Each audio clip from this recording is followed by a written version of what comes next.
Welcome back again to present indefinite tense part 3। ये आपका अपना YouTube चैनल सविता क्लासेस 1992। अभी हम करने जा रहे हैं प्रेजेंट इंडेफिनिट टेंस, जिसमें हम क्वेश्चन वाले वर्ड सेंटेंसेस को कवर करेंगे। इसमें कुछ खास नहीं है, आपको बस हेल्पिंग वर्ब्स का ध्यान रखना है। और जैसे क्वेश्चन पूछते हुए हम सबसे पहले क्या लगाते हैं ना, क्या तुम करते हो, ये है ना, क्या राम स्कूल जाता है। यानी जब हम प्रश्न पूछने के लिए यूज करते हैं तो उसको हम कैसे कहेंगे। तो स्ट्रक्चर की बात करते हैं। डू या डज हेल्पिंग वर्ब आगे, प्लस में डूअर ऑफ द वर्क यानी कि सब्जेक्ट, वर्ब की फर्स्ट फॉर्म और ऑब्जेक्ट या रेस्ट ऑफ द सेंटेंस, है ना। सबसे जरूरी लास्ट में क्वेश्चन मार्क, क्योंकि आप ये लैंग्वेज सीख रहे हो तो लैंग्वेज में आपको छोटी छोटी चीजों को ध्यान रखना बहुत जरूरी होता है। इस चीज के आपके मार्क्स भी कट सकते हैं। अगर आप स्टूडेंट हो तो आपको पता ही है कि इंग्लिश वाली मैम छोटी छोटी स्पेलिंग मिस्टेक पे आपके हाफ मार्क काट लेते हैं ना, आधा नंबर ऐसे ही कट जाता है, आपको पता भी नहीं चलता। तो कुछ बेसिक्स हैं, हम उनको कवर करते चलेंगे। Stay tuned with Savita Classes 1992। So now come to the sentences. ये वही सेंटेंसेस हैं जो मैंने आपको पहले प्रेजेंट इंडेफिनिट टेंस पॉजिटिव में कराए, अफर्मेशन में, सकारात्मक में। फिर हमने ये पार्ट सेकंड में किए थे नेगेटिव में, है ना, नकारात्मक में। और अब हम आ गए हैं पार्ट 3 क्वेश्चन यानी प्रश्नात्मक में, जब प्रश्न पूछा जाता है।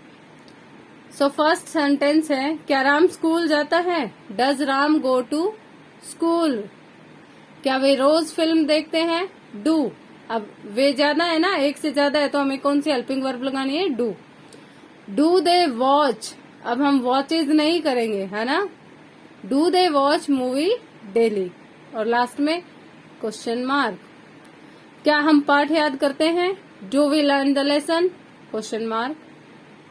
क्या वह फुटबॉल खेलता है। Does he play football. हम यहाँ पे डज ही प्लेज नहीं कहेंगे, क्योंकि जो प्ले का हमने जो सकारात्मक में प्लेज लगाया था कि ही प्लेज फुटबॉल, तो वो एस किस में आ गया है, डू में।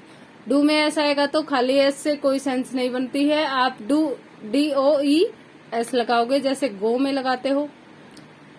सो डज ही प्ले फुटबॉल। क्या चपरासी घंटी बजाता है। Does the peon ring the bell, question mark. क्या शिक्षक पाठ पढ़ाता है। Does the teacher teach the lesson. क्या पुजारी भगवान की पूजा करता है। Does the priest worship the god. क्या माँ खाना पकाती है। डज मदर कुक फूड भी हो सकता है, या does the mother cook the food. क्या धोबी कपड़े धोता है। Does the washer man wash the clothes. क्या माली पौधों को पानी देता है। Does the gardener water the plants. सब में क्वेश्चन मार्क उतना ही जरूरी है जितना वर्ग की फॉर्म और डू डज ठीक से लगाना। अब हम इसी का 4th पार्ट करेंगे, जिसमें आप प्रश्न भी पूछेंगे और नकारात्मक भी, यानी कि क्वेश्चन भी होगा और नेगेटिव भी। जैसे क्या राम स्कूल नहीं जाता है ना। तो हम 4th वीडियो में मैं आपके साथ वो शेयर करूंगी। I hope you like the video. If really you like, please like, share, subscribe to my YouTube channel Savita Classes 1992। Thank you for watching. Comment में बताएं आपको क्या अच्छा लगा, और कोई कमी है तो प्लीज बताएं। I will try my best to improve that. उसमें सुधार की जो गुंजाइश होगी वो जरूर दूर की जाएगी, कमी को सुधारा जाएगा। Thank you.